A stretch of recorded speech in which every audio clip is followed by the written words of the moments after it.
বলবো না গো। বলছি দাদা, এই শ্মশানে যাবো, একটু বলে দেবে? তাই নাকি? কি বলবো? এই শ্মশানটা। আচ্ছা, শ্মশান? আরে ভাই, শ্মশান বলতে বলিনি, আমি বলতে বলেছি যে শ্মশানে কিভাবে যাব।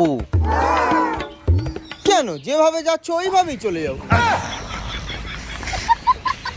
আমি বোঝাতে পারছি না নাকি এ বুঝতে পারছে না?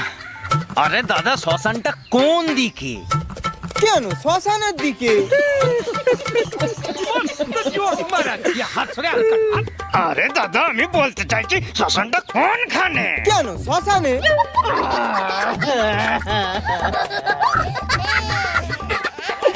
আরে দাদা, আমি বলতে চাইছি যে আমি শ্মশানে কি করে যাব? কেন, বাঁশের দোলা চড়ে?